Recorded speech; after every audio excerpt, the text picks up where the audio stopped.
Hey guys. Yeah, I really thought that this was gonna be a main channel thing, you know?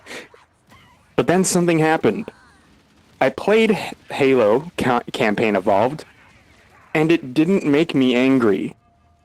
It genuinely sucked the life out of me. I felt fatigued when I played that game. And I should have expected this, right? But at the end of the day, it's hard to get angry about something that I've seen a million times before happening to one of my favorite things. What's the Red Letter Media clip? How does it feel to watch all your favorite franchises turn to dog shit or whatever the fuck? It feels great. If ever you wanted to know what it was like to play a game that was directed by Teaser Play, this is for you. If ever you wanted an entire video game with the philosophy of I remade Halo in Unreal Engine, this is it, buddy. This is it. I hope you like it. So, this isn't just a modern remake of Halo Combat Evolved. Rumor has it these have been canceled for whatever that's worth, but after this was done, they were going to go ahead and make Halo 2 and 3 again and again.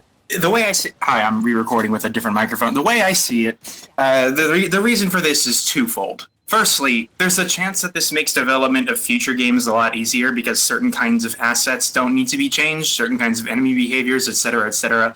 That's neither here nor there. The big main reason, and regardless of whether or not it was the intent, the result of what they're doing here is unifying this game with all future games. If they were doing a remake, then this would make a lot of sense because it would bring it more in line with the games that they at one point planned to continue developing afterwards. I do not like this approach. There are decisions that made them do lots of work that make the game worse. Stealth Elites, watch your motion tracker and look for distortions. Yes, thank you for telling. And I'm not just talking balance decisions, like the fact that the assault rifle can now reach across the fucking stratosphere, or the fact that we have like 5 other weapons that don't make sense in this sandbox and the levels were not designed to accommodate for, and they kind of just don't. I know you've probably seen the incredible example of the camo elites where not only does Cortana say that they're camouflaged, but they put nav points on every single fucking enemy. That's not even the worst of it. For those who don't know, Halo 1 is a quirky game where the big boss enemies, it takes a lot of wailing on them or a lot of heavy explosives to take them down. But if you have some skill, you can do the bullfighter thing. There's this huge, unarmored, exposed fleshy bit on their back. The Magnum can take them down with a single shot. It's pretty OP, I won't lie to you. There's a reason it doesn't do that in any other game. Campaign Evolved steps in. They're like, we gotta modernize the formula.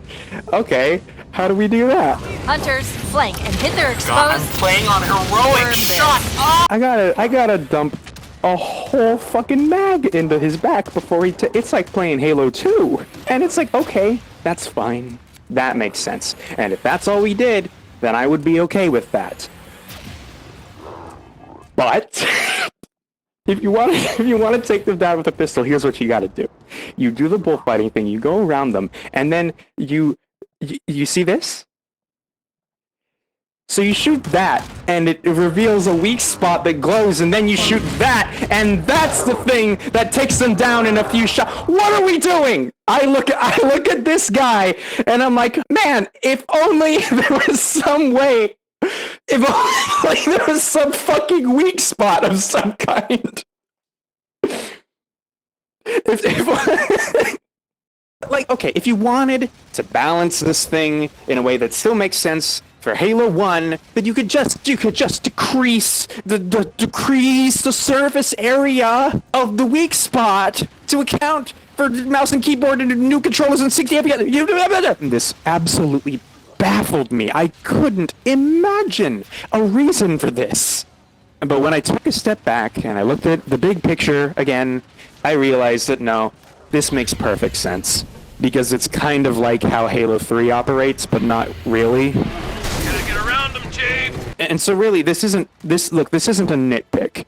If this was the only thing like this in this game, then maybe it would be a nitpick. A fucking big one, but a nitpick nonetheless. but it's not. It's indicative of this game's biggest mechanical problem. It's confused. It doesn't have that clarity of intent that the first 5 games all have. One of the most compelling things about Halo is that you don't always have the best tool for the job. You don't always get to pick what you have to deal with. You are forced to make do with what you have, and that is when the game is at its best. And there is no better way of undermining that design than by homogenizing several different game mechanics into a single thing where none of them shine. Now it's like, should I grab a weapon that's better at taking down shields or wailing on a person once the shields are already down? It doesn't matter. It won't make much of a difference either way. Great. On the same difficulty on both games, I can just breeze through encounters that would rock my shit on the OG because the enemies aren't as aggressive, because I'm more well equipped, because everything that I have is more effective, because I'm not being forced to make any kind of interesting choice.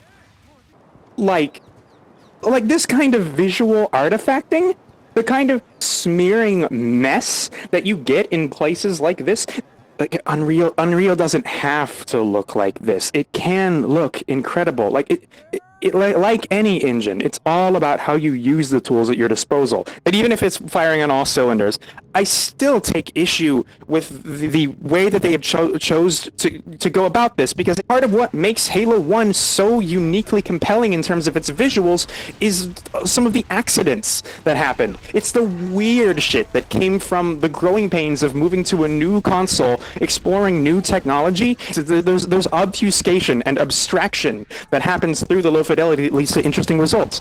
Forerunner structures were never shiny. They were this weird blend between cement and metal. You can never quite tell what they were, and that was cool. It felt alien. This is what higher fans feels like to me, and I don't want to say that on a public platform where hundreds of thousands of people are going to see me say it, but I don't know what else to say. How do you... It's gonna be your lucky day.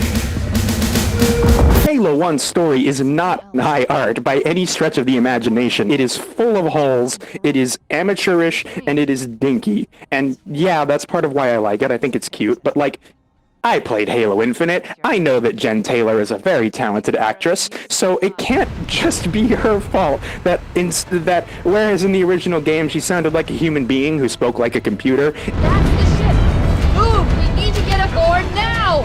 In the new one, she sounds like I asked Windows 10 to tell me a joke. That's the ship. Move! We need to get aboard now. This had to be like a time thing or like a vocal direction thing, but the result is that she sounds like she's smiling and We're cutting it close.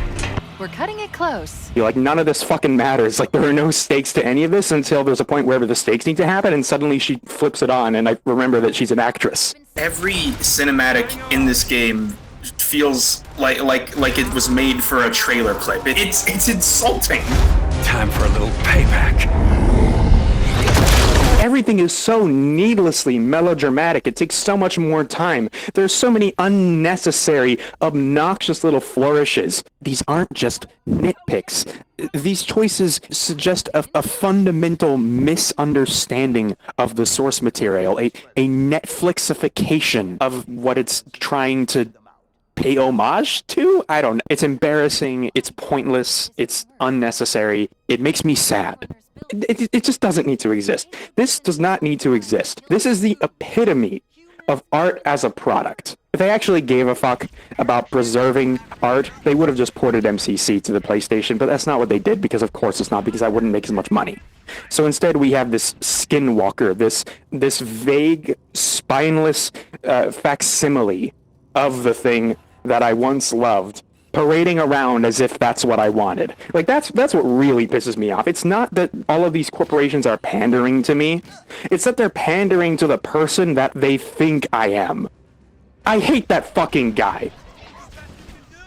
These are all the thoughts that were swimming around in my head as I played this game to completion and then uninstalled it. I can't make a whole video like this. I can't spend a fucking month thinking this way. It's gonna drive me crazy. I have enough shit in life to worry about already. I do not need to be malding for like 40 days straight about Halo again. It's not worth it. It's just not worth it. I think I'd rather just focus on other stuff that's going on that I do actually care about instead. I watched the Machinima movie of Anachronox yesterday. That was pretty fun. I like that. Subscribe for less crash outs.